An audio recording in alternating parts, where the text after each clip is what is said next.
சில வாரங்களாக பரிசுத்தத்தை குறித்து நாம் போதனையை கேட்டுக்கொண்டு வருகிறோம். அதை நம்ம முடிச்சிட்டோம். மார்க் 7வது அதிகாரம் 21வது வசனத்தை நம்ம இதை கம்ப்ளீட் பண்ணிட்டோம். முடிஞ்சதுங்களா? அது வேறு ஏதாச்சும் இருக்கா? அதில்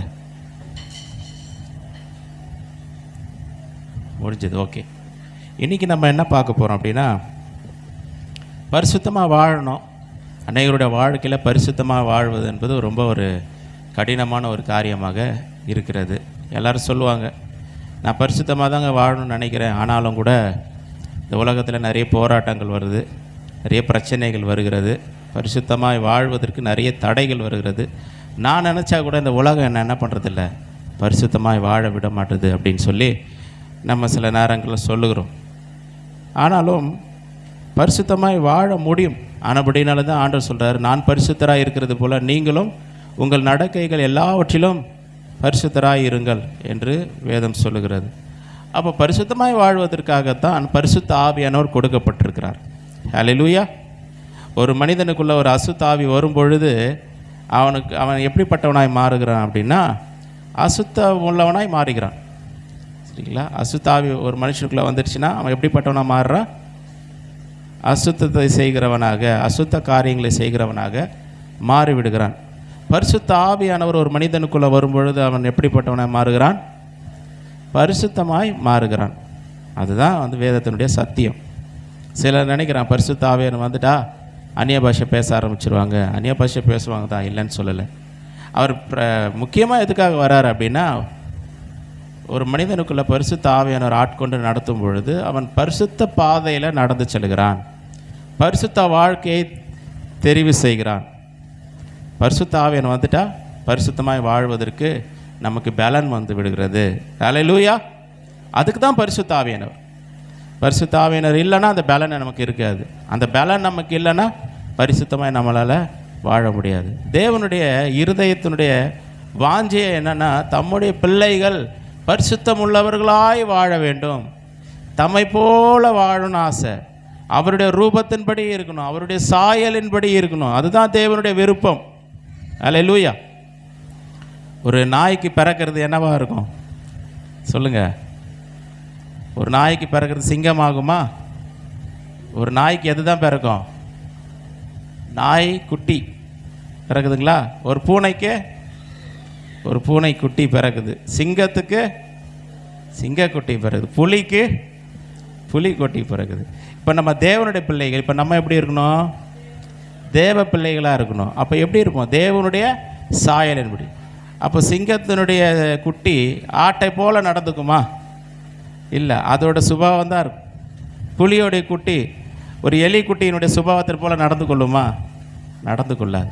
அப்போ இந்த உலகத்திலேயே அப்படி இருக்குது, மிருக ஜீவன்களுக்குள்ளே அப்படி இருக்குது அப்படின்னா, நம்ம தேவனுடைய பிள்ளைகளாக இருக்கிற அப்படின்னால தேவனுடைய தன்மைகளை உடையவர்களாக, தேவனுடைய சுபாவத்தை உடையவர்களாக இருக்க வேண்டும் என்று தான் தேவனுடைய ஆசை, விருப்பம், வாஞ்சை.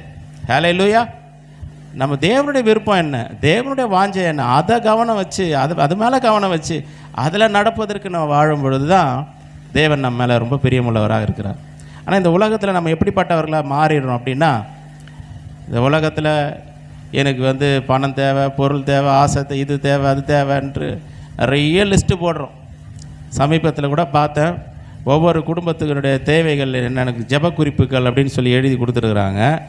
அதில் எல்லாத்துலேயும் எப்படி இருக்குன்னா, வீடு கட்டப்படணும், பிள்ளைங்க படிக்கணும், அப்புறம் கடன் பிரச்சனைகள் மாறணும், இப்படி தான் இருக்குது. கல்யாணம் பண்ணணும், அது பண்ணணும், இது பண்ணணும், எல்லாமே அவங்களுக்கான தேவைகள் தான் இருக்குது. எதுவுமே தேவனுடைய ராஜ்யத்தை கட்டுற மாதிரியான ஒரு காரியமும் இல்லை. எனக்கு வல்லமை வேணும், வரம் வேணும், அதன் மூலமாக தேவ ராஜ்யத்தை கட்டணும், எனக்கு அபிஷேகம் வேணும், அதன் மூலமாக அநேகரை தேவனுடைய ராஜ்யத்தில் சேர்க்கணும், தேவனை பிள்ளைகளை மாறணும், நான் சுவிசேஷம் அறிவிக்கணும், கர்த்தரை என்னை பயன்படுத்தணும், அப்படிங்கிற மாதிரி பெருசாக அவங்க ஒன்றும் இல்லை. எல்லாம் நம்முடைய காரியம்தான். இந்த கடன் பிரச்சனை மாறினா அந்த கடன் பிரச்சனை, சுகத்துக்காக, இதுக்காக, அதுக்காக, எல்லாமே அப்படி தான் இருக்குது. ஹல்லேலூயா.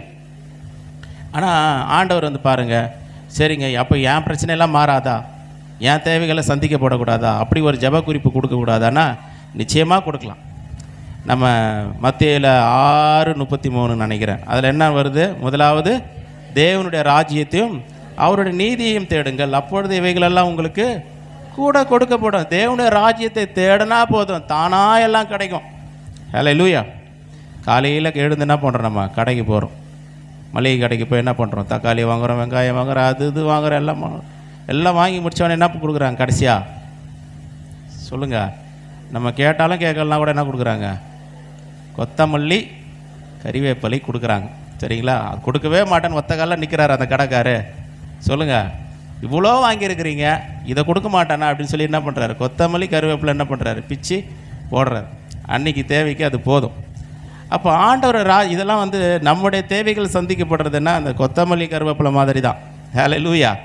முதலாவது தேவனுடைய ராஜ்யத்தையும் அவருடைய நீதியையும் தேடுங்கள், அப்பொழுது ஆண்டவருடைய பார்வையில் நம்முடைய தேவைகள்லாம் கொத்தமல்லி கருவேப்பிலை தான். ஹல்லேலூயா. என்ன தேவைகளை சந்திப்பார். கடன் பிரச்சனையாக மாறும், கர்த்தர் ஞானத்தை கொடுப்பார், அதுலேருந்து வெளியே வருவதற்கான ஞானம். பாருங்கள், கடன் என்பது ஒரு மனிதனுடைய வாழ்க்கையில் ஒரு பெரிய சாபம். கடன் என்பது சாபம். கடன் வாங்கவே கூடாது பைபிள் சொல்லுது. கடனை ஒரே ஒரு கடன் மட்டும் வச்சுக்கலாம். அது என்ன கடன் சொல்லுங்கள்? ஒரே ஒரு கடன் மட்டும் பைபிள் வந்து அலோவ் பண்ணுது.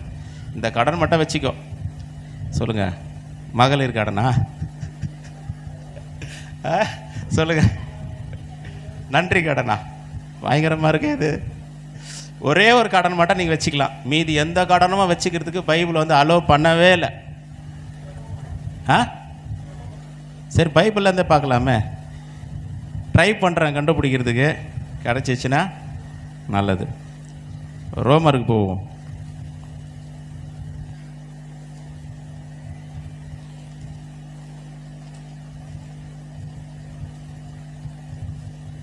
சரி, யோவானில் இருக்கேன்.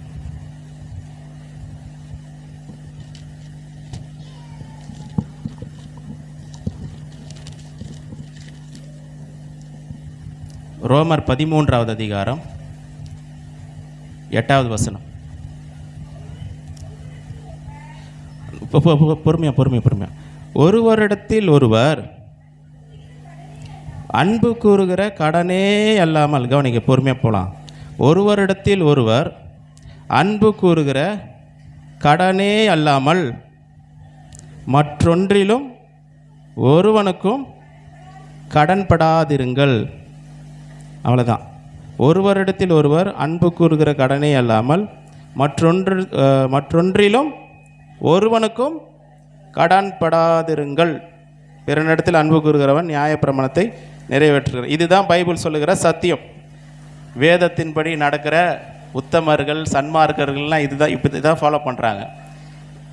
அன்பை தவிர வேறு எதையுமே என்ன பண்ணாதீங்க, கடன் வாங்காதீங்க. அப்போ எனக்கு நிறைய கடன் இருக்குது, அதுக்கு என்ன பண்ணுறது அப்படின்னா, வாங்கின கடத்தை என்ன பண்ணுறது, செலுத்துவதற்கு தேவனிடத்தில் ஞானத்தை கேட்கணும், கிருபையை கேட்கணும். அதுலேருந்து வெளியே வருவதற்கான எல்லா காரியத்தையும் நம்ம என்ன பண்ணணும், செய்யணும். அதை நம்ம ரொம்ப ஜாக்கிரதையாக கர்த்தருடைய பாதத்தில் உட்காந்து சின்சியராக சீரியஸ், ஆண்டவரே நீங்கள் இப்படி சொல்லியிருக்கிறீங்க, ரோமர் 13:8 அப்படி சொல்லிட்டீங்க, அன்பு கூறுகிற கடனே அல்லாமல் வேற ஒரு இப்போ நிறைய பேர் என்ன கடன் வாங்கிறதுக்கே ஜெபம் பண்ணுறாங்க. கடன் வாங்கிறதுக்கே, ஆண்டவரே நான் என்ன பண்ண போகிறேன், லோன் வாங்க போகிறேன், கடன் வாங்க போகிறேன். அதில் அவங்க லோனு கேட்கும் போது இல்லைன்னு சொல்லக்கூடாது அப்படின்னு சொல்லிட்டு லோன் வாங்கி கடன் வாங்கிடுறாங்க. வாங்கி முடிச்சுட்டு என்ன பண்ணுறாங்க, வெற்றிகரமாக வீட்டுக்கு திரும்பி வராங்க. வந்துட்டு என்ன பண்ணுறாங்க, சர்ச்சுக்கு வந்து சாட்சி சொல்கிறாங்க. என்ன சாட்சி? நான் வந்து கடன் கேட்ட இடத்துல உடனே கொடுத்தாங்க. எப்படி? உடனே வலையில் விழுந்துட்டோம். நம்ம பிசாசுன ட்ராப்பில் டக்குன்னு விழுந்துட்டோம். அதை வந்து என்னன்னு சொல்கிறோம், நம்ம உடனே கேட்ட இடத்துல உடனே கிடச்சிச்சு. அதை திருப்பி செலுத்துவதற்கான எந்த ஒரு பிளானோ எந்த விதமான காரியமும் நம்மக்கிட்ட கிடையாது. மாட்டிக்கிட்டோம். அப்படியே திரும்ப அது கடன் மேலே கடன் வெளியே வாழ்க்கை ஒரு கட்டத்தை அப்படின்னா நாலா பக்கம் பிசாசு நெருக்கிடுவோம். நாலா பக்கமும் லெஃப்ட்டு ரைட்டு திரும்ப முடியாது. கொஞ்சம் ஒரு சில நேரங்களில் ரைட்டு லெஃப்ட்டு மடக்கியிருப்பான், கொஞ்சம் முன்னாடி பின்னாடி ஃப்ரண்ட்டு பேக் மட்டும் கொஞ்சம் ஃப்ரீயாக இருக்கும், அதை வச்சு ஓடிக்கிட்டு இருப்போம். ஒரு கட்டம் வரும்போது என்ன ஆகிடும்னா நாலா பக்கமாக என்ன பண்ணிடுவான், சூழ்ந்துப்பான். அப்புறம் வாழ்க்கையை ரொம்ப கசப்பான ஒரு வாழ்க்கையாக மாறிவிடும். ஹல்லேலூயா. கடன் வந்து என்ன பண்ணக்கூடாது, வாங்கக்கூடாது. இதை ஏன் நான் பேசுகிறேன் எனக்கே தெரில. அப்போ எங்கேயோ போயிட்டு கடைசியில் எங்கே வந்துட்டோம், கடன் வாங்கக்கூடாதுன்ற அந்த ஒரு இடத்துக்கு வந்துட்டோம். யாருக்கோ கர்த்தர் பேசி கொண்டிருக்கிறார். ஹல்லேலூயா. அது கடன் இல்லாமல் வாழ்கிற ஒரு வாழ்க்கை, அது ஆசீர்வாதமான ஒரு வாழ்க்கை, சந்தோஷம் சமாதானம் நிறைந்த ஒரு வாழ்க்கை. ஆண்டவர் வந்து பாருங்கள், சிலருக்கெல்லாம் இதை சொல்லும் போது உங்களுக்கு ஆச்சரியமாக இருக்கும். ஆண்டவர் வந்து பார்த்திங்கன்னா மிரக்கல்ஸு இதெல்லாம் விட அதிகமாக இதை விட அதிகமாக எதை பேசியிருக்கிறாருன்னா பொருளாதாரத்தை குறித்து அதிகமாக பேசியிருக்கிறார். பண காரியங்களை குறித்து அதிகமாக பேசியிருக்கிறார். இனி வீட்டில் உட்காந்து வாசித்து பார்க்கணும். அப்போது நம்முடைய வாழ்க்கை வந்து ஆசீர்வாதமான வாழ்க்கையாக இருக்கணும்னா, விடுதலை நிறைந்த ஒரு வாழ்க்கையாக இருக்கணும்னா என்ன பண்ணணுன்னா, அதற்கேற்ற வார்த்தைகளை வசனங்களை வேதத்திலிருந்து தேடி கண்டுபிடிக்கணும். ஒருவேளை நம்முடைய சரீரத்தில் சுகம் இல்லையா, ஆரோக்கியம் இல்லையா, ஆரோக்கியத்திற்கான வசனங்களே வேதத்தில் இருந்து எடுக்கணும். ஆதியாகமத்திலேருந்து வெளிப்படுத்தின விசேஷம் வரைக்கும் எல்லா வசனங்களையும் எடுத்து வாசித்தோம்னா அதுலேயே ஒரு விடுதலை வந்துடும். சில நேரங்களில் கடன் பிரச்சனையில் மாட்டிட்டோமா, பொருளாதாரத்தில் பிரச்சனையா, வெளியவே வர முடியலையா, மேலேயே வர முடியும், அப்படியே அதில் விழுந்து கிடக்கிறோமா, அதற்கான வசனங்களை என்ன பண்ணணும், ஆதியாகமத்திலேருந்து வெளிப்படுத்தின விசேஷம் வரைக்கும் எடுத்துட வேண்டியது தான். ஆண்டவர் ஒரு இடத்துல சொல்கிறார், ஒரு சின்ன சாம்பிள் சொல்கிறேன் பாருங்கள், வீட்டில் நீங்கள் போய் வாசிங்க. ஆண்டவர் சொல்கிறார், ஒரு இடத்துல ஒருத்தன் வந்து ஒரு வீட்டை கட்டணும்னு நினச்சானா அதுக்கு எவ்வளோ செலவாகுன்னு சொல்லி முந்தி உட்காந்து கணக்கு போட மாட்டானான்னு கேட்குறாரு. ஹல்லேலூயா. ஒரு வீட்டை கட்ட போகிறேன், கிரவுண்ட் ஃப்ளோரு ஃபஸ்ட் ஃப்ளோரு கட்ட போகிறேன், இதை கட்டுறதுக்கு இவ்வளோ செலவு ஆகும். அப்போ அவ்வளோ கையிருப்பு நம்மக்கிட்ட இருக்கா, அல்லது வந்து திருப்பி செலுத்துவதற்கான நிர்வாகம் இருக்கா? மாதம் நான் 20,000 சம்பாதிக்கிறேன், எனக்கு இது திருப்பி செலுத்துவதற்கு ஒரு 5,000 திருப்பி செலுத்தணும் அப்படின்னா ஓகே, 5,000 திருப்பி செலுத்தலாம், மீதி 15,000 வச்சு நம்ம குடும்பத்தை நடத்தலாம் அப்படின்ற ஒரு நிர்வாகம் இருக்கா பார்க்கணும். அப்படி இருந்தால் நம்ம சில காரியங்கள் நம்ம செய்யலாம். ஆனால் சில நேரங்களில் சம்பாதிக்கிறது 20,000, நம்ம கடன் கட்டுறது 25,000 தான் எப்படி இருக்கும் அந்த குடும்பம், அந்த வாழ்க்கை எப்படி இருக்கும் பாருங்கள், ரொம்ப கசப்பு நிறைந்த வாழ்க்கையாக மாறிடும். ஆண்டவர் அதுக்கு தான் சொல்கிறார் தெளிவாக, அன்பு கூறுகிற கடனே அல்லாமல் வேறு எந்த கடனை என்ன பண்ணாதீங்க, வாங்காதீங்க. இது வந்து ஒரு ஆலோசனையாக சொல்லப்படாமல் கட்டளையாக வேதத்தில் சொல்லப்பட்டிருக்கிறது. ஹல்லேலூயா. இதுக்குள்ளே வர்றதுக்கு நம்ம ட்ரை பண்ணணும். ஆண்டவரே எனக்கு எந்த கடனும் இருக்கும், அன்பு தான் கடனாக இருக்கணும், வேறு எனக்கு யாருக்கும் வந்து நான் ஒருத்தரை பார்த்துட்டா, இந்த தெருவிழா ஒருத்தரை பார்த்துட்டா ஐயோ வரானே இவருக்கு பதில் சொல்லுமா, அடுத்த தெரு வழியாக ஓடுறீங்க, எதுக்கு அந்த தேவையில்லாத வேலை. ஹல்லேலூயா. ஸோ அன்பு கூறுகிற கடனை இல்லாமல் வேறு எந்த கடனும் தேவையில்லை. அப்போது முதலாவது தேவனுடைய ராஜ்யத்தையும் அவருடைய நீதியையும் தேடுங்கள், அப்பொழுது இவைகளெல்லாம் உங்களுக்கு கூட கொடுக்கப்படும். ஆவிக்குரிய மண்டலத்தில் நமக்கு எல்லாமே ஓப்பன் அவுட் ஆகும், நமக்கு தேவையான எல்லா தேவைகளும் சந்திக்கப்படும். ஒரு முறை வந்து தாவீது சொல்கிறார், என்ன சொல்கிறாருன்னா, ஆண்டவரே நான் வந்து கேதுரு மரங்களால் கட்டப்பட்ட வீட்டில் இருக்கிறேன், ஆனால் ஆண்டவருடைய வீடு மட்டும் திரைகளில் இருக்குது, இது எனக்கு பார்க்கறதுக்கு கஷ்டமாக இருக்குது, நான் வந்து தேவனுக்கென்று ஒரு ஆலயத்தை கட்டணும்னு சொல்லி என்ன பண்ணுறாரு, ஒரு ஸ்டெப்பு முன்னாடி வராரு. அவருக்குள்ளே நல்ல ஆசை, நல்ல ஒரு விருப்பம், நான் பெரிய வீட்டில் இருக்கிறேன், நல்ல வீட்டில் இருக்கிறேன்னே, ஆண்டவருடைய வீடு மட்டும் இப்படி திரைகளில் இருக்குது, நான் ஆண்டவர் வீடு கட்ட போகிறேன்னு நினைக்கிறாரு. இப்போ ஆண்டவருக்கு அது ரொம்ப சந்தோஷம்தான். ஆண்டவர் சொல்கிறாரு, வானம் எனக்கு சிங்காசன, பூமி எனக்கு பாதப்படி, எனக்கு எப்படிப்பட்ட வீட்டை நீ கட்டுவ, ஆனால் நீ இப்படி ஒரு நினச்சிட்டல்ல, எனக்கு ஒரு வீடு கட்டுறேன்னு நீ ஆசைப்பட்டல்ல, எனக்கு நீ வீடு கட்டுறதெல்லாம் இருக்கட்டும், உன் வீட்டை நான் கட்டுறேன்றார். ஹல்லேலூயா. தாவீதினுடைய வீடு எனக்கு முன்பதாக என்றென்றைக்கும் நிலைத்து நிற்கின்றார், அவனுடைய ராஜ்யத்துக்கு ஒரு முடிவு இராதுன்றார். எப்படிப்பட்ட ஏன் அப்படி ஆண்டவர் அப்படிப்பட்ட ஒரு வாக்குத்தத்தை அவனுக்கு கொடுத்தாருன்னா, அவன் ஆசைப்பட்டது என்னன்னா, தேவனுடைய ராஜ்யத்தை நான் கட்ட போகிறேன். ஹல்லேலூயா. அவருடைய ராஜ்யத்தை கட்ட போகிறேன், அவருடைய வீட்டை கட்ட போகிறேன், அவருடைய ஆலயத்தை கட்ட போகிறேன். அதுதான் எனக்கு பிரதானம். எனக்கு எல்லாமே இருக்குது, வீட்டில் தங்கம் வெள்ளி பொண்ணு அது இதுன்னு எல்லாத்தையும் கொடுக்குறேன், ஆலயத்துக்கு எல்லாத்தையும் நான் கொடுக்குறேன். ஏன்னா என்னை சாதாரணமாக ஆடுகளுக்கு பின்னாடி தெரிஞ்சிட்டு இருந்தவன் நான் எப்படி இருந்திருப்பேன். என் வாழ்க்கை சாதாரணமான வாழ்க்கை, சகோதரர்களால் வெறுக்கப்பட்ட வாழ்க்கை, தகப்பனாலும் தாயாலும் வெறுக்கப்பட்ட ஒரு வாழ்க்கை, வனாந்தரத்தில் ஆடு மேய்ச்சிக்கிட்டு இருந்தேன், எனக்கு ஒன்றும் இல்லை, என்னை உயர்த்துறதுக்கு யாரும் இல்லை, எனக்கு ரெக்கமெண்டேஷன் கொடுக்கறதுக்கு ஒரு ஆள் கிடையாது. அப்படிப்பட்ட என்னை கூட்டு வந்து இந்த ராஜ சிங்காசனத்தில் என்னை வச்சார் ஆண்டவர். இந்த தேவனுக்கு, இந்த கர்த்தருக்கு நான் ஒரு ஆலயத்தை கட்டுவேன்னு சொல்லி அவன் நிற்கிறான். அதுக்காக அவன் வந்து எனக்கு இருக்கிறது ஏதோ கொஞ்சம் கொடுக்குறல, எல்லாத்தையும் கொடுக்குறேன்றான். என்கிட்ட இருக்கிறதெல்லாம் அவருக்கு தான் அப்படின்ற ஒரு வைராக்கியம் அவனுக்குள்ளே வந்தது பாருங்கள். ஆண்டவர் சொல்கிற டக்குன்னு சொல்லிட்டாரு, நீ ஆசைப்பட்டல, உன் வீட்டை நான் கட்டுறேன், எனக்கு முன்பதாக உன்னோட வீடு எப்பொழுதும் நிற்கும்ன்றார். ஹல்லேலூயா. சில நேரங்களில் நமக்கு ஜெபம் கூட ஏன் வர மாட்டேதுன்னா, நம்ம வீட்டில் ஒரு 4 பேர் இருக்கிறோன்னா அந்த 4 பேருக்காக ஜெபம் பண்ணிட்டு டக்குன்னு முடிச்சிடுறோம். ஜெபம் பண்ணிட்டீங்களா? பண்ணிட்டாங்க. எவ்வளோ நேரம் ஜெபம் பண்ண? 10 நிமிஷம். ஏன்னா காரணம் என்னென்னா 4 பேர் இருக்கிறோம், 4 பேருக்கு என்ன பண்ணோம்? மாறி மாறி ஜெபம் பண்ணிக்கிட்டோம். மற்றவர்களுக்காக என்ன பண்ணல? ஜெபிக்கவில்லை. மற்றவர்களுக்காக திறப்பில் நிற்கலை. இன்றைக்கி நம்ம ரோமர் 9வது அதிகாரத்தில் அழகாக அதை தியானித்தோம், நம்ம கேட்டோம், கர்த்தருடைய வார்த்தைகளை கேட்டோம். எப்படி சொல்கிறாரு பாருங்க. மோசே வந்து பரிந்து பேசுகிறார், தம்முடைய ஜனங்களுக்காக பரிந்து பேசுகிறார். ஆண்டவரே, இவங்களை நீங்கள் அழிப்பீரானால் என் பேர் என்ன பண்ணுங்க? ஜீவ புஸ்தகத்திலேருந்து கிறுக்கி போடுங்க. என்னை தாண்டி தான் அந்த ஜனங்களை நீங்கள் தொடணும். எவ்வளோ ஒரு வைராக்கியம் பாருங்கள். அதுதான் ஒவ்வொரு தேவ பிள்ளைகளுக்கு இருக்க வேண்டிய ஒரு உணர்வு. நான் மட்டும் வாழ்கிறதில்ல, என்னுடைய ஜனங்களுக்காக நான் திறப்பில் நிற்க வேண்டும். ஹல்லேலூயா. என் ஜனங்கள் ரட்சிக்கப்பட வேண்டும், என் சபை மக்கள் அவர்கள் வாழ வேண்டும். இன்னும் ரட்சிக்கப்படாத எவ்வளோ ஜனங்கள் இருக்கிறாங்க, அவங்களுக்காக நான் எதையாவது செய்யணும். இந்த உலகத்தில் ஆண்டவர் நம்மளை ரட்சித்து சபையில் சேர்த்து வச்சுருக்கிறதுக்கு ஒரு நோக்கம் இருக்குது. என்ன நோக்கம்? வேலைக்கு போகிறது, சம்பாதிக்கிறது, சாப்பிட்றது, பிள்ளைகளுக்கு ஃபீஸ் கட்டுறது, பிள்ளைங்களை ஸ்கூலில் படிக்க வைக்கிறது, திரும்ப இதையே ரொட்டீனாக நம்ம என்ன பண்ணுறோம்? சில காரியங்கள் செய்கிறோம். தேவனுக்காக என்ன விசேஷத்தை செய்கிறோன்னா ஒன்றுமே இல்லை, அது ஜீரோவாக இருக்குது, ஒன்றுமே கிடையாது. சுயநலமான ஒரு வாழ்க்கை. நான் மட்டும் வாழ்ந்தால் போதும், என் குடும்பம் மட்டும் வாழ்ந்தால் போதுன்ற ஒரு சுயநலமான ஒரு வாழ்க்கை. தேவனுடைய ராஜ்யம் கட்டப்படுவதற்கு நம்ம என்ன செய்கிறோம்? நம்ம யோசித்து பார்க்கணும். ஹல்லேலூயா. சபையில் வந்து நம்ம அனுதினமும் வந்து ஜெபிப்பதற்கு நம்ம அழைக்கிறோம். நம்ம எல்லாம் இங்கே இருக்கிறவங்களாம் ஜெபிக்க ஆரம்பிச்சிட்டோம் அப்படின்னா தேவனுடைய ராஜ்யம் வேகமாக கட்டப்படும். ஹல்லேலூயா. ஒரு சபை இல்லை, 100 சபை கூட கர்த்தருக்காக கட்டலாம். ஹல்லேலூயா.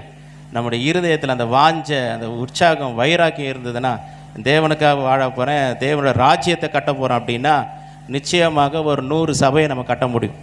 அமைதியாக இருக்கிறீங்க பாருங்கள் கேட்டுட்டு, அதுதான் உங்களுடைய ஸ்பெஷல். ஹல்லேலூயா. ஒருத்தருடைய வாயிலாவது ஒரு ஆமீன் வருதா பாருங்க. எங்கெங்க 100 சபை கட்டுவீங்க அப்படின்னு கிடையாது, முடியும். ஹல்லேலூயா. இதுக்கு தாங்க வசனம் சொல்லணும். வசனத்தை எதுக்கு பைபிள் எழுதி வச்சுருக்கிறோம்? தேவனால் கூடாத காரியம் ஒன்றும் இல்லை. 100 சபைகளை கட்டுவது என்பது தேவனுடைய பார்வையில் ரொம்ப சாதாரணமான காரியம். ஆனால் நம்ம அதை பெருசாக பார்க்குறோம். காரணம் என்னென்னா, தேவனை ரொம்ப சிறுசாக பார்க்குறோம். நம்ம தேவனுடைய வல்லமையை ரொம்ப மட்டுப்படுத்தி நம்ம பார்க்குறோம். நம்முடைய வாஞ்சையினுடைய அளவு தான் நம்முடைய ஊழியத்தினுடைய அளவு, வளர்ச்சி. நம்முடைய ஆசையினுடைய அளவு தான் நம்முடைய ஊழியத்தினுடைய வளர்ச்சி. ஹல்லேலூயா. நம்ம ஆசைப்பட்டோம்னா, நம்ம விருப்பப்பட்டோம்னா, ஆண்டவரே இப்படிப்பட்ட ஒரு வாழ்கிற வாழ்க்கை நம்ம இப்படி வாழணும். ஹல்லேலூயா. தேவனுடைய ராஜ்யத்தை நான் என்ன பண்ணணும்? கட்டணும். நான் ஒரு 5 சபை உருவாவதற்காவது நான் காரணமாக இருக்கும். ஹல்லேலூயா. ஆமீன் சொல்ல மாட்டீங்களா? இந்த மாதிரியான வசனங்களை சத்தியத்தில் கேட்குறது ரொம்ப வித்தியாசமாக இருக்குள்ள. ஒரு 5 சபை உருவாவதற்கு நான் காரணமாக இருக்கக்கூடாதா? சொல்லுங்க. ஆமேன் சொல்ல மாட்டீங்களா? சொல்ல மாட்டீங்களா? இப்போ உங்களுடைய தரிசனம் பெருசாகிடுச்சுன்னா உங்கள் ஜபமாக மாறிடும். ஆண்டவரே, முதல்ல ஒரு சபை கட்டப்படுவதற்காக நான் காரணமாக இருக்கும். அந்த ஒரு சபையில் ஒரு 100 பேர் இருக்கணும். ஆண்டவர் என்னை பயன்படுத்துங்க. இந்த உலகத்தில் வாழ்கிறதுக்கு ஒரு நோக்கம் இருக்குது, நம்ம உயிரோடு இருப்பதற்கு ஒரு நோக்கம் இருக்குது. சில நேரங்கள்லாம் இந்த தெருக்கள் வழியாக போகும்பொழுது சில போஸ்டர்லாம் பார்க்கும்போது சின்ன பசங்களாக இருப்பாங்க. 20 வயசு பையனாக இருப்பான், 25 வயசு பையனாக இருப்பான், 16வது நிலை நாள் போட்டிருப்பாங்க. பார்க்கும்போதே மனசுக்கு கஷ்டமாக இருக்கும். அப்போ நினைப்பேன், இப்படிப்பட்டவங்களும் சின்ன வயசு பசங்க, சின்ன வயசு, இந்த உலகத்தில் எத்தனையோ நாட்கள் உயிரோடு வாழ்ந்துருக்கலாம், எத்தனையோ வருஷம் உயிரோட வாழ்ந்துருக்கலாம். ஆனாலும் ஆண்டவர் என்னை உயிரோட வச்சுருக்கிறாரு. ஆண்டவர் என்ன உயிரோட ஏதோ ஒரு காரணத்துக்காக, எதையோ ஒன்று நம்பி தானே நம்மளை வச்சுருக்கிறார். எதையோ ஒன்று ஆண்டவர் நம்மக்கிட்ட எதிர்பார்த்து தானே இந்த உலகத்தில் வச்சுருக்கிறார். இன்னமும் உயிர் வச்சுருக்கிறார், இன்னமும் ஜீவனை கர்த்தர் கொடுத்து வச்சுருக்கிறார். எதுக்காக? அவருடைய ராஜ்யத்தை கட்டுவதற்காக, அவருடைய சித்தத்தை இந்த பூமியில் நிறைவேற்றுவதற்காக தான் கர்த்தர் நம்மளை வச்சிருக்கிறார். ஹல்லேலூயா. நம்முடைய தரிசனங்கள் பெருசாகணும், நம்முடைய தரிசனங்கள் பெருசாகணும். ஹல்லேலூயா. இன்றைக்கி சூழ்நிலைகள்லாம் ரொம்ப சாதாரணமாக இருக்கலாம். ஒரு செகண்டு போதும் தேவனுக்கு அற்புதம் செய்வதற்கு. ஹல்லேலூயா. ஒரே நிமிஷத்தில். ஹல்லேலூயா. ஆண்டவர் வந்து மொர்தேகாயை உயர்த்தினார். அதுக்கு எத்தனை நாள் எடுத்துக்கிட்டார் ஆண்டவர்? சொல்லுங்களேன். ஒரு 10 நாள் எடுத்துருப்பாரா? யாராவது சொல்லுங்கள். மொர்தேகாயை உயர்த்துவதற்கு தேவன் எடுத்துக்கொண்ட நாட்கள் எத்தனை? ஒரு நாளா, ஒரு இரவா? ஒரே இரவு. அந்த ஒரு இரவில் எவ்வளோ நேரம்? 12 மணி நேரம் எடுத்துக்கிட்டாரா? என்னப்பா வாசிக்கிறாங்க. இவனுக்கு ராஜாவை அழிக்கிறதுக்கு, அவனை கொலை செய்யறதுக்கு வகை பார்த்த சிலர் இருந்தாங்க. அவங்கள கண்டுபிடிச்சி அடையாளம் காட்டினதான் மொர்தெகாய். அந்த மொர்தெகாய்க்கு ஏதாவது செய்யப்பட்டதா என்று கேட்கும்போது தெளிவாக சொல்கிறாங்க. வாசிச்சவங்க சொல்கிறாங்க, ஒன்றுமே தெரியலலாம் சொல்ல, அவனுக்கு எதுவுமே செய்யப்படவில்லைன்றாங்க.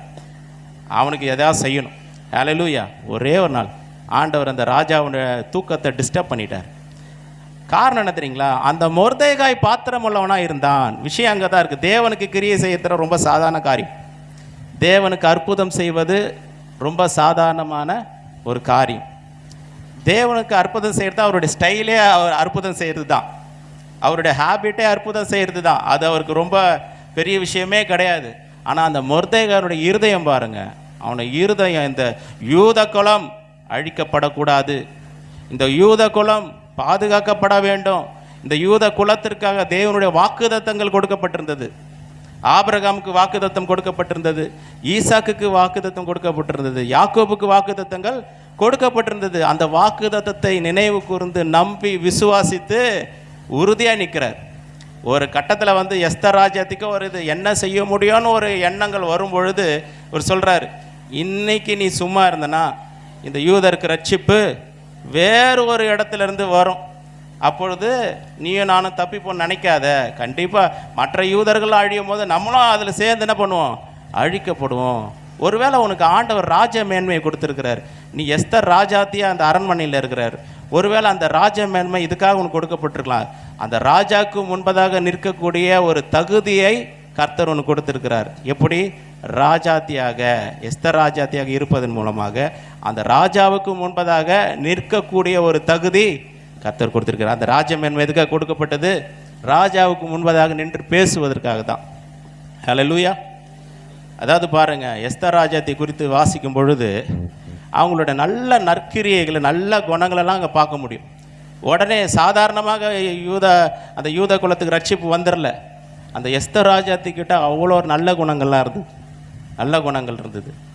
பாருங்கள், அதெல்லாம் யோசிச்சு பார்க்கணும், வாசிக்கணும் தெளிவாக. ஒரு வசனமாக வாசிச்சு பாருங்கள்.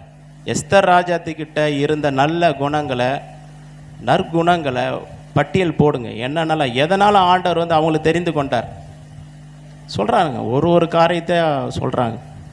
அவங்க ராஜா கிட்ட பெரிய வெகுமதி, மற்ற கன்னிகள்லாம் கேட்குறாங்க. வெகுமதி கேட்கும்போது இவங்க என்ன சொல்ல, எனக்கு எதுவுமே வேணான்றாங்க. அவனுக்கு ஒரே ஆச்சரியம், ராஜாவுக்கு பெரிய ஆச்சரியம்னா எல்லாரும் பொண்ணு பொருள் எல்லாத்தையும் கேட்டு வாங்குவாங்க, இவங்க எதுவுமே கேட்டு வாங்கலையே. அப்போவே அந்த ராஜாவுக்கு என்ன ஆயிடுச்சுன்னா, இந்த எஸ்தர் ராஜ்யத்துக்கு மேலே ஒரு பிரியம். காரணம்னா இவங்க வெறும் அழகு மட்டும் கிடையாது, அவங்களுக்குள்ளே இருந்த இருதயத்தில் காணப்பட்ட அந்த நல்ல குணம். ஹல்லேலூயா. எதுவுமே கேட்கல. இன்னொரு இடத்துல ஒரு மன்றாட்டு வைக்கிறாங்க. என்ன வைக்கிறாங்கன்னா, நாங்கள் அடிமையாக இருந்தால் கூட எங்களுக்கு பிரச்சனை கிடையாது, நாங்கள் அடிமையாக கூட இருப்போம், எங்களுக்கு பிரச்சனை இல்லை. ஆனாலும் எங்களை நாங்கள் சாகும்படிக்கு என்ன பண்ண, ஒருத்தர் விட்டு போட்டுட்டான் எங்களை அப்படின்னும் போது அந்த ராஜாவுக்கு மனசே கேட்கல. நாங்கள் அடிமை, இவங்க எஸ்தர் ராஜாத்தி ஆகிட்டாங்க. ஆனாலும் அவங்க பேசுகிறப்ப வார்த்தைகள் பாருங்கள், நாங்கள் அடிமைகளாக இருந்தால் கூட எங்களுக்கு பிரச்சனை இல்லைன்றாங்க. அதுதாங்க அவங்களோட இருதயம். அதுதான் அந்த எஸ்தர் ராஜாத்துக்கு இருந்த அந்த ஒரு இருதயம், நல்ல குணம். அதே போல் மொர்தெகாய்க்கு பாருங்கள், இந்த யூத குலத்துக்கு என்ன வரணும்? ஒரு ரட்சிப்பு வரணும், விடுதலை வரணும், அது காக்கப்பட வேண்டும். நீ போ, துணிந்து போன்ற, துணிந்து போ. இவங்கள என்ன சொல்கிறா? 3 நாள் ஃபாஸ்டிங். எல்லாரும் நம்ம ஆளுங்களாம் கூப்பிட்டுங்க, யூத குலத்தில் இருக்கும் எல்லாரையும் கூப்பிட்டுங்க, எல்லாரும் 3 நாள் ஃபாஸ்டிங் இருங்க. நானும் என் தாதிமார்களும் 3 நாள் அவ்விதமாக என்ன பண்ணுவோம்? அல்லும் பகலும் உபவாசித்து பின்பதாக ராஜாவுடைய சமூகத்தில் போய் நிற்போன்னு சொல்கிறாங்க. 3 நாள் ஃபாஸ்டிங் போட்டு போய் நிற்கிறாங்க. ராஜாவுடைய கண்களில் தயவு கிடைக்குது. ஹல்லேலூயா. இவங்களுடைய இருதயம் தாங்க முக்கியம். எஸ்தர் ராஜாத்தினுடைய இருதயம், மொர்தெகாயுடைய இருதயம். தேவனுக்கு அற்புதம் செய்வது பெரிய காரியம் அல்ல, நம்முடைய இருதயம் தான் முக்கியம். நம்ம யாருக்காக வாழப்போகிறோம்? இந்த எஸ்தர் ராஜாத்தி சுயநலமாக வாழ்ந்துருக்கலாம். எனக்கு ஒரு ராஜ மேன்மை கிடச்சிச்சு, இனிமேல் நான் சேஃபானா போதும், என்னுடைய காரியம் என்னுடைய குடும்பம் அப்படின்னு போயிருக்கலாம். யார் இந்த யூத குலத்தை விட்டுருங்க, நம்ம 2 பேர் இருக்கிறோம், மொர்தெகாய் இருக்கிறார், நான் இருக்கிறேன், நம்மளை வரைக்கும் பார்த்துக்கலாம், தப்பிச்சிக்கலாம். அவங்க நினைக்கல. அந்த யூத குலத்துக்காகவே என்ன பண்ணுறாங்க? போராடுகிறார்கள். அது நிமித்தமாக என்ன ஆச்சு அப்படின்னா, அந்த யூத குலமே காக்கப்பட்டது. ஹல்லேலூயா. எஸ்தர் ராஜாத்திக்கு மேன்மை கொடுக்கப்படுகிறது. இன்னும் மொர்தெகாய்க்கு பெரிய ஒரு மேன்மை, பெரிய ஒரு அந்தஸ்து கொடுக்கப்படுகிறது. பயம் உண்டா, கலக்கம் உண்டா, திகில் உண்டாயிடுச்சு யூதர்களை குறித்து. அதுவும் மொர்தெகாயை குறித்து மற்ற எல்லா ஜனங்களும் என்ன உண்டாயிடுச்சு? பயம் வந்து அவன் வந்து நின்னாலே பயம்தான். பெரிய ஆள் ஆகிட்டான், பெரியவன் ஆகிட்டான். ஹல்லேலூயா. அதுதாங்க ஆண்டவர் நம்மக்கிட்ட எதிர்பார்க்குறாரு. நம்ம யாருக்காக வாழ போகிறோம்? எதுக்காக இந்த உலகத்தில் ஆண்டவர் நமக்கு ஜீவனை கொடுத்து வச்சிருக்கிறார்? எதுக்காக நம்ம சுவாசித்து கொண்டு இருக்கிறோம்? என்ன பண்ண போகிறோம்? என்ன செய்ய போகிறோம் இந்த உலகத்தில்? தேவனுக்காய் வாழ போகிறேன். ஒரு 2 சபை உருவாகிறதுக்கு நான் ஒரு காரணமாக இருக்கணும். ஒரு 5 சபை உருவாகிறதுக்கு நான் காரணமாக இருக்க வேண்டும். அப்படிப்பட்ட ஒரு உள்ளத்தோடு கூட அப்படிப்பட்ட ஒரு அணுகுமுறை இருந்துச்சுன்னா நம்ம ஜெபம் தானாக வரும். ஹல்லேலூயா. ஆண்டவரே என்னையும் எடுத்து பயன்படுத்துங்கப்பா. எங்கள் சபையை ஆசீர்வதி. எங்கள் சபையில் ஊழியர்களை எழுப்புங்க. வல்லமையாக ஊழியம் செய்கிற ஊழியர்களை எழுப்புங்க. என்னையும் எடுத்து பயன்படுத்துங்க அப்படின்ற ஜெபம் வரும். ஜெபம் உள்ளத்துலேருந்து கண்டிப்பாக வரும். வருகிற ஆகஸ்ட் மாதம் 15ஆம் தேதி நம்முடைய சபையில் ஒரு தீர்க்க தரிசன கருத்தரங்கு வைப்பதற்கு நம்ம அதை ஒழுங்கு செய்திருக்கிறோம். அது தீர்க்க தரிசன கருத்தரங்காக இருக்கும்.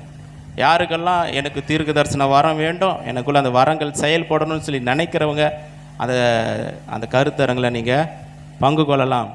அப்படிப்பட்ட கர்த்தர் அந்த கிருபையை கொடுப்போம். அந்த வரங்கள் ஆக்டிவேட் ஆகும். அந்த சுகமளிக்கும் வல்லமை ஆக்டிவேட் ஆகும். விருப்பம் வாஞ்சை தான் ரொம்ப முக்கியம். வாஞ்சையோடு கூட விருப்பத்தோடு கூட வந்தீங்கன்னா கிடைக்கும். அதே போல் அபிஷேகம் பெறலை, அந்நிய பாஷை அடையாளத்தோடு அபிஷேகம் பெறலை அப்படின்னு சொல்லி வாஞ்சையோடு கூட பெற்றுக்கொள்ள வேண்டும் என்று நீங்கள் வந்தீங்கன்னா நிச்சயமாக கர்த்தர் உங்களை ஆசீர்வதிப்பார். நிச்சயமாக அப்படிப்பட்ட அபிஷேகத்தை வரங்களை உங்களுக்கு கர்த்தர் நிச்சயமாக தருவார். ஹல்லேலூயா. எதற்காக இப்படிப்பட்ட கருத்தரங்குகளை வைக்கிறோம்? நம்ம சபையெல்லாம் சில கூட்டங்களை நடத்துகிறோம் என்பதற்காக கிடையாது. ஊழியர்கள் எழும்ப வேண்டும், அப்போஸ்தலர்கள் எழும்ப வேண்டும், தீர்க்கதரிசிகள் எழும்ப வேண்டும். ஹல்லேலூயா. அதுதான் தேவனுடைய விருப்பம், அதுதான் தேவனுடைய வாஞ்சை. ஏதோ ஒரு சபையில் வந்து கூடி ஞாயிற்றுக்கிழமைனா ஒரு ஆராதனை அட்டன் பண்ணிட்டு போயிட்டு ஒரு வாழ்வு சாவுக்கு மட்டும் என்ன பண்ணுறது? எதையோ ஒன்று ஊழியக்காரை கூப்பிட்டு வச்சு எதோ ஒன்று பண்ணுறது கிடையாது. அப்படி கிடையாது. ஹல்லேலூயா. அது அல்ல தேவனுடைய ராஜ்யத்தை கட்டுவது. தேவனுடைய ராஜ்யத்தை கட்டுவது என்பது ஆத்துமாக்களை என்ன பண்ணணும்? திரளாய் கூட்டமாக தேவனுடைய ராஜ்யத்திற்கு நம்ம சேர்க்க வேண்டும். அதற்காக எல்லா விதமான பிரயாசங்களும் எல்லா விதமான முயற்சிகளை நம்ம எடுக்க வேண்டும். ஹல்லேலூயா. ஏதாவது ஆண்டவரே நான் என்னால் முடிந்த சில காரியங்களை என் உள்ளத்தில் நீங்கள் கொடுக்குற அந்த பாரத்தை அதை நிச்சயமாக நிறைவேற்றுவேன் என்று நம்ம என்ன பண்ணணும்? நிச்சயமாக ஆண்டோடைய சமூகத்தை ஒப்பு கொடுக்கணும். பிரசங்கங்கள் தொடர்ந்து கண்டினியூ ஆகுது. ஒரு நிமிஷம் ஜெபம் மட்டும் பண்ணுவோம். கண்களை மூடி ஆண்டோட சமூகத்தில் ஒப்பு கொடுங்க. சிலர்லாம் நீங்கள் சொல்லியிருக்கிறீங்க நான் பகுதி நேரமாக ஊழியம் செய்வேன்னு. ஆனால் அப்படிப்பட்ட ஊழியத்தை உண்மையும் உத்தமமாக செய்யலை. அது ஏனோ தானன்னு சொல்லி அநேகர் அப்படி இருக்கிறாரு. ஆண்டோட சமூகத்தில் நீங்கள் அர்ப்பணிக்கப்பட்ட ஒரு இருதயத்தோடு கூட ஜெபம் பண்ணுங்க. ஆண்டவரே இந்த ராஜ்யத்தை கட்டுவதற்கு என்னை பயன்படுத்துங்க. என்னுடைய இருதயம் சரியாகட்டும், நீ இருதயத்தில் மாற்றம் உண்டாகட்டும், என் இருதயத்தில் பரிசுத்தம் உண்டாகட்டும். அப்பா உம்முடைய பாரத்தை எனக்குள்ளே வைங்க, உம்முடைய பாரத்தை எனக்குள்ளே வைங்க. சில நேரங்கள் அந்த உலகத்தினுடைய காரியங்களுக்கு, இந்த உலகத்தினுடைய ஆசாபாசங்களுக்கு இடம் கொடுத்தோம் அப்படின்னா தேவனுடைய பாரம், தேவனுடைய சித்தம் நம்முடைய இருதயத்தில் காணப்பட முடியாது. தேவனுடைய பாரத்தை நம்மளால் உணர முடியாது. காரணம் உலகம் உள்ளே இருந்துச்சுன்னா தேவனுடைய காரியங்கள் நம்முடைய இருதயத்தில் அது வெளிப்பட முடியாது. ஆண்டோட சமூகத்தில் சொல்லுங்கள், ஆண்டவரே உம்முடைய ராஜ்யம் கட்டப்படுவதற்கு என்னை ஒப்பு கொடுக்குற ஆண்டவரே. ஒவ்வொரு நாளும் ஜெபிப்பதற்கு, ஒவ்வொரு நாளும் உடைய வேதத்தை தியானிப்பதற்கு, ஆராதிப்பதற்கு என்னை ஒப்பு கொடுக்குறேன். சபையில் ஆண்டவரே செய்யப்படுகிற ஊழியங்கள் நான் கலந்து கொள்வதற்கு என்னை நான் ஒப்பு கொடுக்குறேன். எனக்கு கொடுக்கப்பட்டிருக்கிற அந்த ஊழியத்தை, எனக்கு கொடுக்கப்பட்டிருக்கிற அந்த பொறுப்பை ஆண்டவர் உண்மையை உத்தமமாய் நிறைவேற்றுவதற்கு என்னை நான் ஒப்பு கொடுக்குறேன்னு சொல்லி ஜெபம் பண்ணுங்க. ஒருவேளை சில நேரங்களில் பாவமான காரியங்களுக்கு, இந்த உலகத்தினுடைய காரியங்கள் இடம் கொடுத்து தேவ அன்பை விட்டு விலைக்கு போயிருந்த ஆண்டோட சமூகத்தில் ஜெபம் பண்ணுங்க. ஆண்டவரே என்னை மன்னிங்கன்னு சொல்லுங்கள். ஆண்டவரே என்னை மன்னிங்கப்பா, என்னை நீங்கள் மன்னிங்கப்பா. கர்த்தருடைய வார்த்தை சொல்லுது, நீ ஆதியில் கொண்டிருந்த அன்பை விட்டாய், நீ ஆதியில் கொண்டிருந்த அந்த அன்பை விட்ட. ஓ ஸ்தோத்திர ஆண்டவரே. ஹல்லேலூயா. நன்றி ராஜ். ஆண்டவரே இன்னுமாய் கிட்டி சேரணும், இன்னுமாய் நெருங்கி சேரணும் ஆண்டவர். ஓ நன்றி ராஜ். ஆரம்ப காலத்தில் நம்ம ஜெபமான அந்த ஜெப வாழ்க்கை விட்டுட்டோம், ஆராதனைய வாழ்க்கை விட்டுட்டோம், துதியினுடைய வாழ்க்கை விட்டுட்டோம். அந்த ஆசை போயிடுச்சு, அந்த விருப்பம் போயிடுச்சு, ஜெப வாஞ்சை போயிடுச்சு, அந்த உணர்வு போயிடுச்சு, தூரமாக போயிருக்கு. நீ ஆதியில் கொண்டிருந்த அன்பை விட்டாய் என்று உன் பேரில் எனக்கு குறைவு உண்டு என்று கர்த்தர் சொல்லுகிறார். ஹல்லேலூயா. நன்றி தகப்பனே. அப்பா ஸ்தோத்திர. ஜெப வாழ்க்கைக்கு என்று ஒப்பு கொடுக்குறப்ப என்னை அர்ப்பணிக்கிறேன்ப்பா. அப்போ அவனுடைய ஸ்தோத்திரம் ஆண்டவர், என்னை பரிசுத்தப்படுத்துங்க, என்னை பரிசுத்தப்படுத்துங்க ஆண்டவர், என்னை தகுதிப்படுத்துங்க அப்போ. ஸ்தோத்திரம் ஆண்டவர். ஹல்லேலூயா. நன்றி நன்றி தகப்பனே, ஸ்தோத்திரம். இயேசுவின் நாமத்தினால பிதாவே, ஆமென். ஹல்லேலூயா. அப்போ அந்த பரிசுத்த வாழ்க்கை குறித்து நம்ம பார்த்து கொண்டு வருகிறோம். சீக்கிரத்தில் நம்ம முடிப்போம். இப்போது பரிசுத்தமாக வாழ்வது என்பது அநேகருக்கு அது ஒரு கடினமான ஒரு காரியம். சில நேரங்களில் அந்த பரிசுத்தத்தினுடைய பலன் நமக்கு என்னவென்று நமக்கு தெரிஞ்சிச்சு அப்படின்னா பரிசுத்தமாக வாழ்வதற்கு நம்ம ரொம்ப அதிகமாக பிரயாசப்படுவோம். ஹல்லேலூயா. ஒரு ஒரு பெரிய வேலையை செய்யணுன்னா நமக்கு கஷ்டமாக இருக்கும். ஆனால் அந்த பெரிய வேலைக்குடைய ஒரு பலன் நமக்கு கிடச்சிதுன்னா இதுதான் அதோட பலன். ஒரு நாளைக்கு ஒரு 8 மணி நேரம் வேலை செய்யணும்னா 8 மணி நேரம் வேலை செய்யணுமான கஷ்டமாக இருக்கும். 8 மணி நேரம் நீங்கள் வேலை செஞ்சிங்கன்னா உங்களுக்கு 1 லட்ச ரூபா கிடைக்கும் அப்படின்னா அந்த 8 மணி நேரம் வேலை ஈஸியாகிடும். ஹல்லேலூயா. சில நேரங்கள் ஆண்டவர் நமக்கு கொடுக்குற அந்த பலன் அதை நம்ம அனுபவிக்கும் பொழுது இந்த பரிசுத்த வாழ்க்கை ரொம்ப ஒர்த்தான ஒரு வாழ்க்கை தான், ஒரு தகுதியான ஒரு வாழ்க்கை தான் என்று நம்ம அதிகமாக உணர்வோம். இன்றைக்கி என்ன பார்க்க போகிறோம்னா சுருக்கமான முறையில் பரிசுத்தமாய் வாழ்வதற்கான ஆசீர்வாதங்கள், பரிசுத்தமாய் வாழ்வதின் ஆசீர்வாதங்கள். நம்ம பரிசுத்தமாக வாழ்ந்தால் எப்படிப்பட்ட ஆசீர்வாதங்கள் நம்முடைய வாழ்க்கையில் கிடைக்குது என்பதை நம்ம கொஞ்சம் சுருக்கமாக பார்த்து நம்ம முடிக்கலாம். யோசுவாவின் புத்தகம் 3வது அதிகாரம் 5வது வசனத்தை வாசிக்கலாம். யோசுவா 3:5.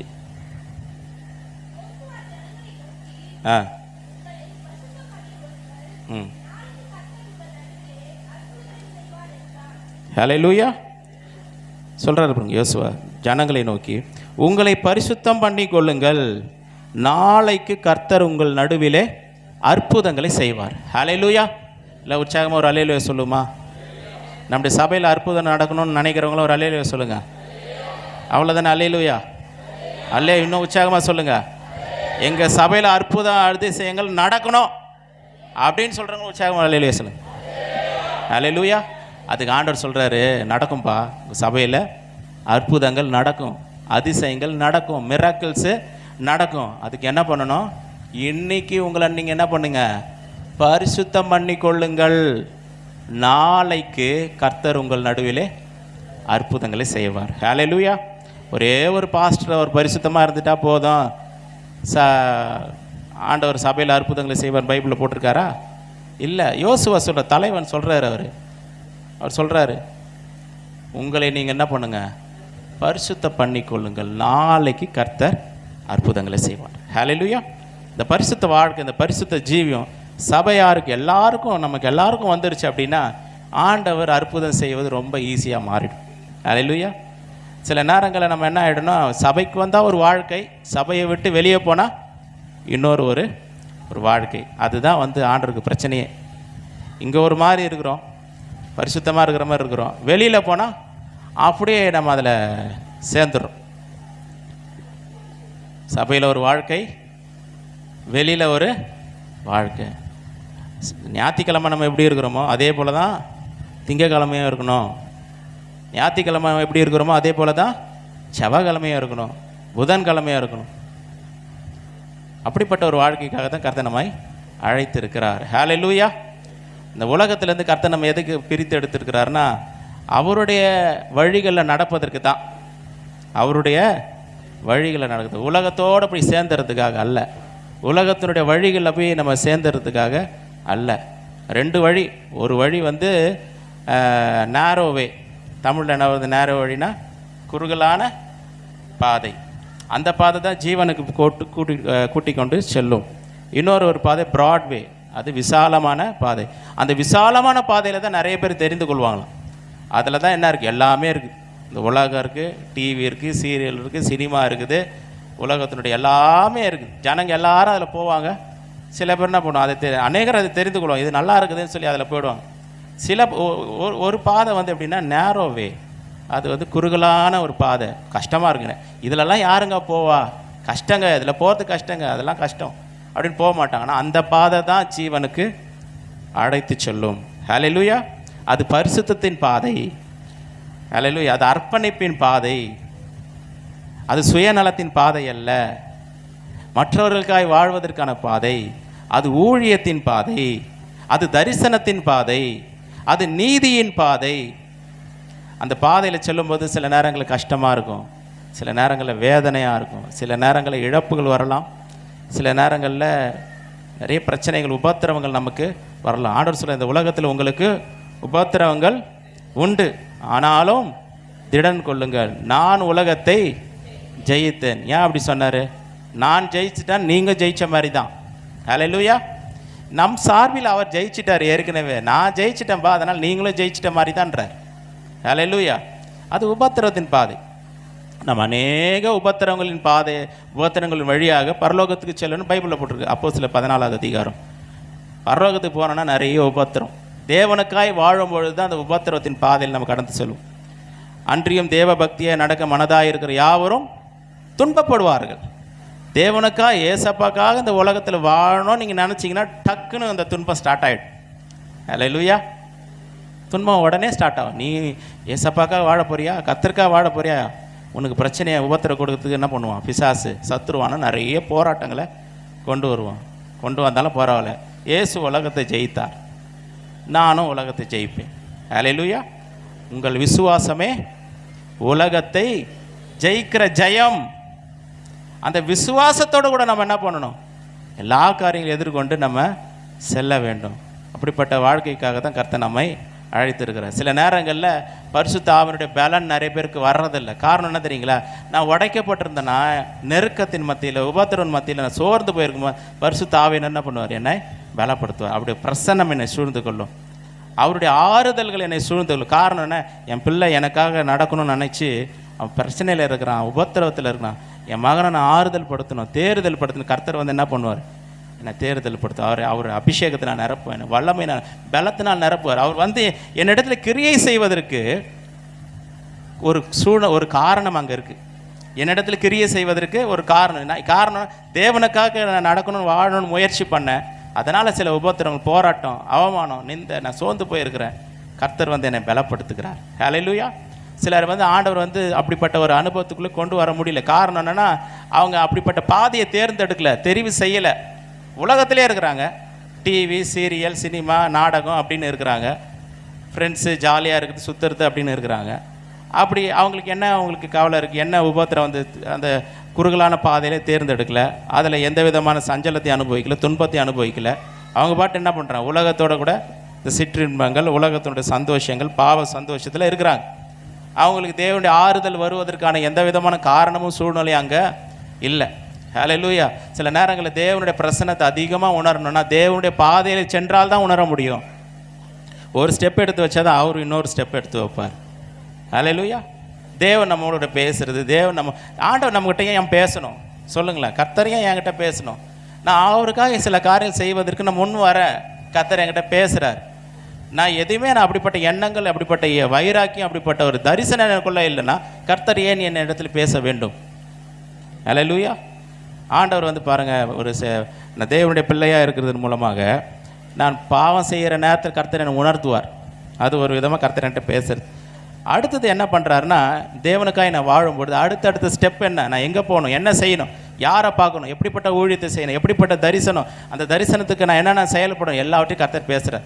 அவருடைய பாதையில் செல்லும் போது தான் கர்த்தர் காரியங்களை வாய்க்க செய்கிறார், பேசுகிறார், உணர்த்துறார், தரிசனங்களை கொடுக்குறார், திட்டங்களை கொடுக்குறார். ஆனால் எதுவுமே இல்லைன்னா கர்த்தர் ஏன் என் இடத்துல பேச வேண்டும்? பேசுவதற்கு என்ன காரணம் இருக்கிறது? ஹல்லேலூயா.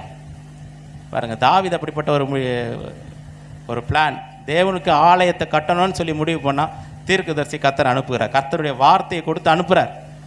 ஹல்லேலூயா. அதுதான் ஆண்டவருக்காக நம்ம செயல்படும் போது அவருடைய வார்த்தை என்னை நோக்கி வருகிறது, அவருடைய வசனங்கள் என்னை நோக்கி வருகிறது. ஆமென். அதுதாங்க அர்த்தமுள்ள வாழ்க்கை, அதுதான் ஒரு அர்த்தமுள்ள ஒரு வாழ்க்கை.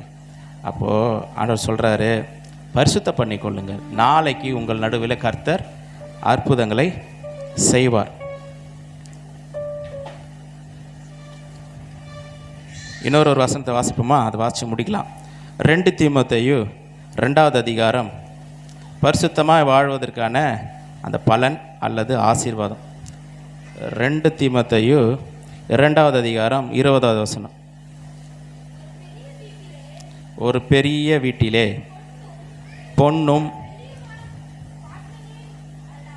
நானே படிக்கிறேன், ஒரு பெரிய வீட்டிலே பொன்னும் வெள்ளியுமான பாத்திரங்களும் அல்லாமல் மரமும் மண்ணுமான பாத்திரங்களும் உண்டு. அவைகளில் சில கனத்திற்கும் சில கனவீனத்திற்குமானவைகள்.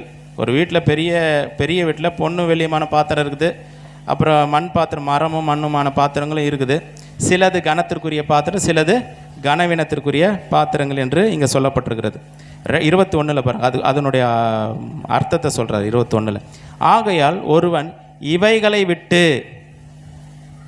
தன்னை சுத்திகரித்து கொண்டால், இவைகளை விட்டு உலகத்துடைய பாவம், சிற்றின்பம், ஆசை, அது இது சுயநலம் இதெல்லாத்தையும் விட்டுட்டு தன்னை சுத்திகரித்து கொண்டால், பரிசுத்தமாக ஆகிட்டோம் அப்படின்னா என்ன நடக்குதான், தன்னை சுத்திகரித்து கொண்டால் அவன் பரிசுத்தமாக்கப்பட்டதும் எஜமானுக்கு உபயோகமானதும் எந்த நற்கிரிக்கும் ஆயத்தமாக்கப்பட்டதுமான கனத்திற்குரிய பாத்திரமாய் இருப்பான். ஹல்லேலூயா. நம்ம எப்போ கனத்திற்குரிய பாத்திரமாக மாறுறோம் அப்படின்னா, சுத்திகரிக்கப்பட்ட பாத்திரங்களாக நம்ம இருக்கும் பொழுது, பரிசுத்தமாக்கப்பட்ட பாத்திரமாக இருக்கும் பொழுது, பிரித்தெடுக்கப்பட்ட பாத்திரமாக இருக்கும் பொழுது எஜமானுக்கு யூஸ்ஃபுல்லான பாத்திரமாக மாறிவிடுகிறது. இது பரிசுத்தமுள்ள பாத்திரம், சுத்திகரிக்கப்பட்ட பாத்திரம், இந்த பாத்திரம் தான் எனக்கு வேணும்னு கர்த்தர் எடுத்து பயன்படுத்துவதனாலேயே நாம் கனத்திற்குரிய பாத்திரமாய் மாறிவிட்டோம். ஹல்லேலூயா. இங்கே இருக்கிறவங்களில் 2 வகை தான். ஒன்று கனத்திற்குரிய பாத்திரம், இன்னொன்று கனவீனத்திற்குரிய பாத்திரம்.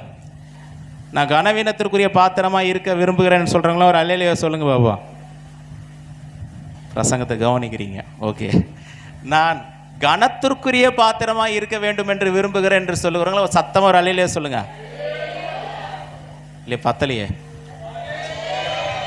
அல்லேலூயா. கனத்திற்குரிய பாத்திரமா எப்போ மாறணும் அப்படின்னா, என்னை நானே சுத்திகரித்து கொண்டால், என்னை நானே பரிசுத்தமாக்கி கொண்டால் ஆண்டவர் என்னை எடுத்து பயன்படுத்துகிறார்.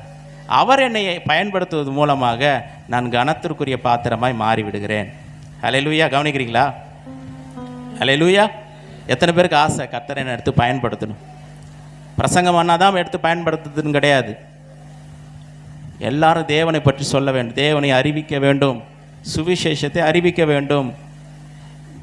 தேவனுடைய ராஜ்யம் கட்டப்படுவதற்கு ஏதோ ஒரு விதத்தில் காரணமாக இருக்க வேண்டும். சிந்திக்கணும், நான் கர்த்தருக்காக என்ன செய்கிறேன், இன்றைக்கி நான் என்ன செஞ்சேன், நேற்று என்னைக்கு என்ன செஞ்சேன், நாளைக்கு என்ன செய்ய போகிறேன், அடுத்த மாதம் நான் கர்த்தருக்கு என்ன செய்ய போகிறேன், அடுத்த வருஷம் என்ன செய்ய போகிறேன், சிந்திக்க வேண்டும். கர்த்தருக்காக காரியங்களை செய்யும் பொழுது கர்த்தர் என்ன பண்ணுறாரு, நம்ம கனத்திற்குரிய பாத்திரமாக வைக்கிறார். அது மாத்திரமல்ல, நம்மை சுத்திகரித்து கொள்ள வேண்டும். சுத்திகரித்து கொண்டா கர்த்தரை எடுத்து பயன்படுத்துகிறார். அசுத்தத்தில் இருக்கிற வரைக்கும், உலகத்தில் இருக்கிற வரைக்கும், உலகத்தினுடைய எண்ணங்களில், உலகத்தினுடைய சிந்தனைகளில் இருக்கிற வரைக்கும் கர்த்தர் நம்ம எடுத்து பயன்படுத்த முடியாது. கர்த்தருடைய கரத்தில் போயிட்டோம் அப்படின்னா, யார் கர்த்தருடைய கரத்தில் அவர் எடுக்கிறாருன்னா, பரிசுத்தமாக்கப்பட்ட சுத்திகரிக்கப்பட்ட அந்த பாத்திரங்களை தான் கர்த்தர் தம்முடைய கரத்தில் எடுக்கிறார். அவர்களை தான் கர்த்தர் பயன்படுத்துகிறார். தேவனிடத்தில் பட்சபாதம் இல்லை. இவங்களாம் பெரிய ஊழியக்காரன், இவங்களாம் ஒன்றும் இல்லை, அப்படிலாம் கிடையாது. நம்மை நாமே சுத்திகரித்து கொண்டால் நாம் யாவரும் கனத்திற்குரிய பாத்திரமாய் மாற முடியும். தேவனிடத்தில் பட்சபாதம் இல்லை. சுத்திகரித்து இப்போ நம்ம சபையில் இருக்க எல்லாருமே அப்படிப்பட்ட ஒரு இருதயம் உள்ளவர்களாம் மாறிட்டோம் அப்படின்னா, கர்த்தர் நம்முடைய சபையில் அற்புதங்களை செய்வார், அதிசயங்களை செய்வார். நம்முடைய கண்களே பார்க்கும், கர்த்தர் இப்படிலாம் செய்வாரா, இவ்வளோ அற்புதங்களை செய்வாரா அப்படி நம்முடைய கண்களே பார்க்கும். செய்ய வேண்டியது என்ன அப்படின்னா, நம்மை நாமே சுத்திகரிக்க வேண்டும், சுத்திகரித்து கொள்ள வேண்டும். பரிசுத்தமாக்கப்பட்ட அந்த வாழ்க்கைக்கு நாம் அர்ப்பணிக்க வேண்டும். ஜெபிக்கலாங்களா? கண்களை மூடும்.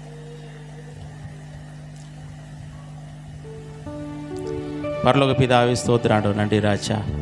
ஆண்டவர், இந்த உலகத்தில் நாங்கள் பரிசுத்தம் உள்ளவர்களாக சுத்திகரிக்கப்பட்ட பரிசுத்தமாக்கப்பட்ட வாழ்க்கையை நாங்கள் வாழ்ந்து ஆண்டவரே உமக்கு பிரயோஜனமுள்ள பாத்திரங்களாய் இந்த உலகத்தில் நாங்கள் திகழ வேண்டும்.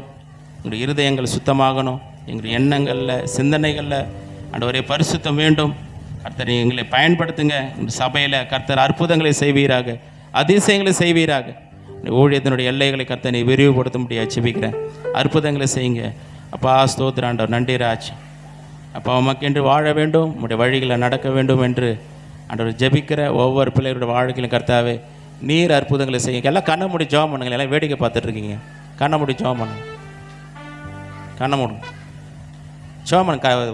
ஒரு சத்தியத்தை கேட்டிருக்கிறோம், ஒரு பிரசங்கத்தை கேட்டிருக்கிறோம், வேடிக்கை பார்க்காதீங்க, கண்களை மூடி ஜெபம் பண்ணுங்க. ஆண்டவரே அப்பா, இப்படிப்பட்ட ஒரு வாழ்க்கைக்கு நாங்கள் வாழ்வதற்கு எங்களை ஒப்பு கொடுக்குறோம். பரிசுத்தப்படுத்துங்க, எங்களை பயன்படுத்துங்க. உம்முடைய ராஜ்யத்தை கட்டுவதற்கு எங்களுக்கு பலனை கொடுங்க ஆண்டவரே, உற்சாகத்தை கொடுங்க, வாஞ்சையை கொடுங்க, தரிசனத்தை இன்னும் நாங்கள் அதிகரித்து கொள்ள கர்த்தர் கிருபை பாராட்டுவீராக. பெரிய காரியங்களை செய்ய ஆண்டவரை ஜெபிக்கிற ஒவ்வொரு பிள்ளைகளையும் கர்த்தாவே நீர் ஆசீர்வதிக்க முடியாது ஜெபிக்கிறேன். அதிசயங்களை செய்யுங்க. இயேசுவின் மூலம் கேட்குற ஜீவனில் நல்ல பிதாவே, ஆமென்.